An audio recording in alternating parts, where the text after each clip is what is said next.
Okay हम we were talking about conditional jumps. तो conditional jumps जो होते हैं उनकी तीन जो है टाइप्स होती हैं, उनको हम थ्री कैटेगरीज के अंदर डिवाइड कर सकते हैं। नंबर वन साइंड जंप्स, उसके बाद अनसाइंड जंप्स होते हैं, और तीसरे नंबर पे single flag based jumps. As we already discussed कि कंडीशनल जंप्स क्या होते हैं, ये किसी कंडीशन के ऊपर बेस कर रहे होते हैं। यानी अगर तो कंडीशन ट्रू है तो वो जंप लिया जाएगा, और अगर कंडीशन जो है वो फॉल्स है तो ये जंप नहीं लिया जाएगा। ओके, जो इसकी फर्स्ट टाइप है साइंड जंप्स। साइंड जंप्स का मतलब ये है कि it is used when the values are interpreted as signed integers. यानी हमने देखा था कि कंडीशनल जंप जो है वो कैसे हम लिखते हैं, उसका सिंटेक्स क्या होता है। उसमें कंपेयर इंस्ट्रक्शन लिखी जाती है, उसके बाद जंप इंस्ट्रक्शन आती है।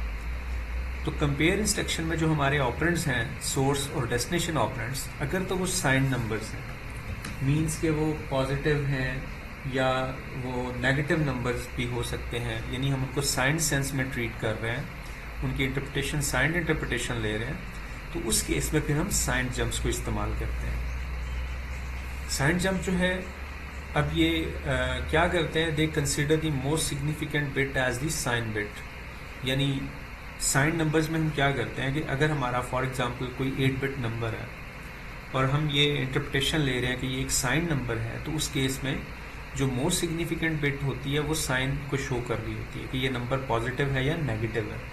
तो अगर तो जो हमारी 8वीं बिट है उस नंबर की, यानी साइन बिट, एक 8 बिट नंबर के केस में अगर तो वहाँ पे 0 पड़ा हुआ है तो इसका मतलब है ये पॉजिटिव नंबर है, और अगर वहाँ पे 1 पड़ा हो तो इसका मतलब है ये नेगेटिव नंबर है। तो इस तरह हम डिटरमिन करते हैं कि हमारा वो जो नंबर है, either it is stored in 8 bits और 16 बिट्स, तो जो भी हमारी मोस्ट सिग्निफिकेंट बिट बनती है वहाँ पे 0 होगा तो पॉजिटिव नंबर होगा, और अगर वो 1 होगा तो हम उसको नेगेटिव नंबर के तौर पे कंसिडर करते हैं।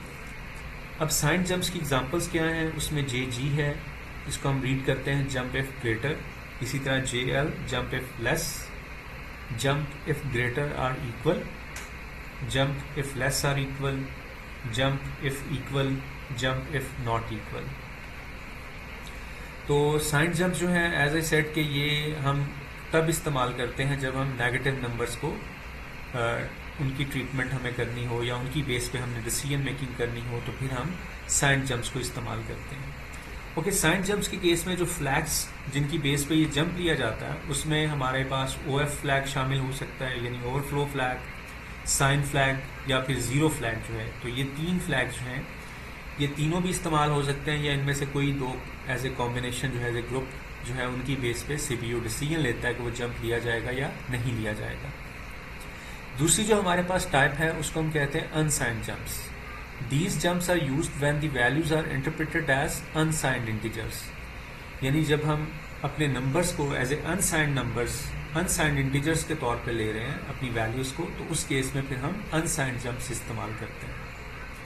रिमेंबर, प्रोसेसर को नहीं पता कि आप साइंड सेंस में आप नंबर्स को ट्रीट कर रहे हो या अनसाइंड सेंस में ट्रीट कर रहे हो। प्रोसेसर आपको दोनों आउटकम्स देगा, यानी आपके जो फ्लैग्स हैं वो साइन फ्लैग्स को भी चेंज करेगा और अनसाइंड फ्लैग्स को भी चेंज करेगा, depending upon the outcome of compare instruction. ये अब हमें खुद डिसाइड करना है कि हमारे वो जो नंबर्स थे वो पॉजिटिव हैं या नेगेटिव नंबर्स थे, वो साइन नंबर्स थे या अनसाइंड नंबर्स थे।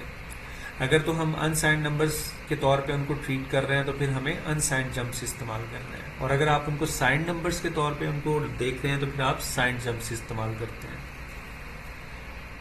ओके, इसमें कोई साइन बिट नहीं होती, इसमें तमाम की तमाम बिट्स जो है वो आपकी मैग्नीट्यूड को रिप्रेजेंट करती हैं। मिसाल के तौर पे अगर आपके पास कोई 8 बिट नंबर है, तो चूंकि अब ये अनसाइंड नंबर अगर आप इसको ले रहे हैं, तो लिहाजा यहाँ पे तमाम की तमाम 8 बिट्स जो हैं वो मैग्नीट्यूड को शो करेंगे, कोई भी बिट साइन बिट नहीं होगी।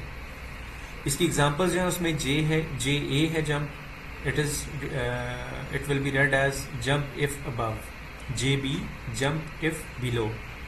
इसी तरह jump if above and equal है, jump if below and equal है, jump if equal, jump if not equal. Okay, unsigned jumps जो होते हैं ये नॉर्मली हम कब इस्तेमाल करते हैं, जब हम ASCII कैरेक्टर्स जो हैं उनको हम डील कर रहे होते हैं। अब ASCII कैरेक्टर्स ऑब्वियसली उसके अंदर कोई साइन बिट नहीं होती। 8 बिट नंबर है हमारे पास, 8 बिट के अंदर वैल्यू होती है और वो किसी ASCII कैरेक्टर को रिप्रेजेंट कर रही होती है। इसी तरह जो एरे के इंडाइसेस होते हैं, तो एरे इंडेक्स जो है उनको रिप्रेजेंट करने के लिए भी हम अनसाइंड जंप्स इस्तेमाल करते हैं, क्योंकि एरे जो है वो 0 से ऑनवर्ड हमारी स्टोर होती है, उसमें कोई नेगेटिव इंडेक्स नहीं होता, कोई नेगेटिव पोजीशन नहीं होती, या आपके जो एड्रेसेस होते हैं वहाँ पे भी उनको हम डील करने के लिए अनसाइंड जंप्स इस्तेमाल करेंगे। अनसाइंड जंप्स जो है ये किन फ्लैग के ऊपर बेस कर रहे होते हैं, उसमें कैरी फ्लैग शामिल हो सकता है और जीरो फ्लैग जो है ये शामिल हो सकता है। तीसरी हमारी जो कैटेगरी है वो सिंगल फ्लैग बेस्ड जंप्स है। रिमेंबर कि ये जो साइंड जंप और अनसाइंड जंप्स थे ये मल्टीपल फ्लैग्स के ऊपर डिपेंड कर रहे होते हैं, लेकिन सिंगल फ्लैग जंप्स जो हैं ये एक सिंगल फ्लैग की आउटकम के ऊपर डिपेंड करेंगे। तो these jumps are based on one specific flag bit. Most low level and granular form of the conditional jump, इसकी एग्जांपल्स जो हैं वो JZ है, jump if 0, jump if not 0, jump if carry, jump if not carry, jump if sign, jump if not sign bit, jump if overflow and jump if not overflow.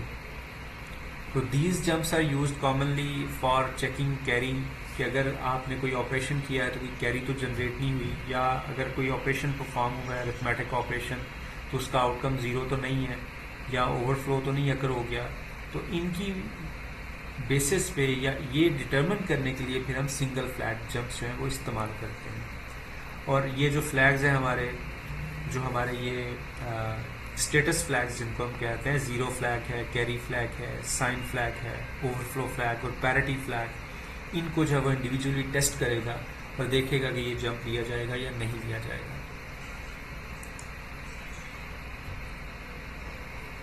Okay, unsigned conditional jump instruction. अब इसमें ये already जैसा मैंने आपको बताया कि unsigned conditional jump जो होते हैं कंडीशन के ऊपर डिपेंड कर रहे होते हैं, लेकिन हमारे जो नंबर्स होते हैं वो हम ट्रीट करते हैं कि वो अनसाइंड नंबर्स हैं। तो उसमें जंप है हमारे पास JA, या उसको हम ऐसे भी लिख सकते हैं जंप इफ नॉट बिलो और इक्वल। ये फ्लैग्स चेक किए जाएंगे, कैरी फ्लैग और 0 फ्लैग इस केस में, यानी प्रोसेसर इनकी बेस पर डिसाइड करेगा ये जंप लेना है या नहीं लेना। और आसान अल्फाज में ये क्या हम कंपेयर कर रहे हैं, अगर हमारी इंस्ट्रक्शन थी कंपेयर A, B, तो हम सिंपली उसके नीचे अगर JA इस्तेमाल करते हैं तो इसका मतलब सिंपली हम क्या कर रहे हैं, if A is greater than B then take this jump. ठीक है, यानी अगर A B से बड़ा होगा तो तब ये कंडीशन ट्रू होगी, तब ये जंप लिया जाएगा, लेकिन अगर A जो है वो B से छोटा होगा तो फिर ये जंप नहीं लिया जाएगा। इसी तरह ये दूसरी एग्जांपल है jump if above and equal, या इसको आप ऐसे भी लिख सकते हैं जंप इफ नॉट बिलो। ये कब लिया जाएगा, अगर A जो है वो B से बड़ा है या उसके इक्वल होगा तो तब ये जंप लिया जाएगा, अदरवाइज ये जंप नहीं लिया जाएगा। And so is the case with the rest of the jump instructions. Jump if below यानी ये चेक करेगा कैरी फ्लैग को सिर्फ, और इसका मतलब क्या होगा कि अगर A B से लेस है तो जंप लेंगे, अदरवाइज नहीं लेंगे।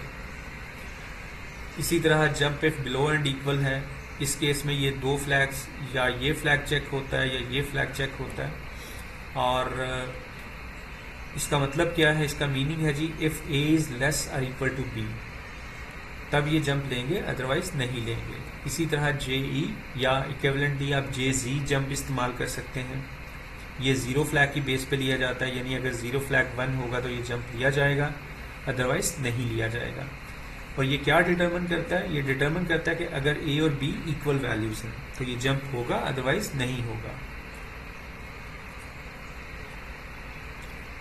ओके, इसी तरह ये हमारे पास single flag based jump instructions हैं।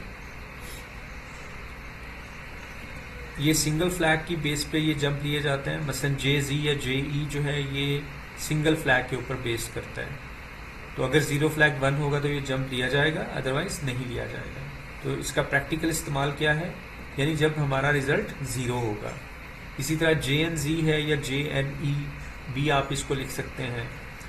इसका मतलब है कि जब 0 फ्लैग जो है वो 0 होगा, यानी 0 फ्लैग आपकी यानी आउटकम जो है वो नॉन ज़ीरो आई है, 0 नहीं आई, तो उस केस में ये जंप लिया जाएगा। So our result is not 0, यानी नॉन ज़ीरो वैल्यू है रिजल्ट की। इस तरह JC जंप है, जंप इफ कैरी, तो अगर आपका कैरी फ्लैग जो है वो सेट है, यानी उसके अंदर 1 पड़ा हुआ है, तो ये जंप लिया जाएगा, या इसको JB भी आप कह सकते हैं, जंप इफ बारो। तो ये अनसाइंड बारो या ओवरफ्लो सिचुएशन को रिप्रेजेंट करता है। इसी तरह ये रेस्ट ऑफ द जंप्स हैं, ये आप देख लें। JS है, ये साइन फ्लैग के ऊपर बेस कर रहा है। इसी तरह JNS है, ये डिटरमिन करता है कि अगर साइन फ्लैग जो है वो 0 है तो उस केस में जंप लेना है। JO है, ये ओवरफ्लो की बेस पे जंप लिया जाता है कि अगर हमारी ओवरफ्लो फ्लैग जो है वो सेट है तो जंप लेंगे। इसी तरह JNO है कि अगर ओवरफ्लो फ्लैग जो है उसके अंदर 0 पड़ा हुआ है तो फिर ये जंप लिया जाएगा, अदरवाइज नहीं लिया जाएगा। तो ये तमाम जंप्स जो हैं ये इंस्ट्रक्शंस सिंगल फ्लैग की बेस पे वर्क करती हैं। एंड फाइनल थिंग इज कि रिमेंबर कि हमेशा जंप इंस्ट्रक्शन के बाद, यानी कंडीशनल जंप है चाहे वो अनकंडीशनल जंप है, जंप इंस्ट्रक्शन लिखने के बाद आप आगे क्या लिखते हो? डेस्टिनेशन लेबल, यानी कंट्रोल उस डेस्टिनेशन लेबल पे ट्रांसफ़र करना होता है। तो अगर sign single flag based jumps हैं तो इन फ्लैग्स की बेस पे वो कंट्रोल ट्रांसफ़र करेगा, और इसी तरह अगर वो अनसाइंड जंप्स हैं तो उस केस में जो रेलेवेंट फ्लैग्स हैं उनकी बेस पे जंप लिया जाएगा, एंड सो ऑन।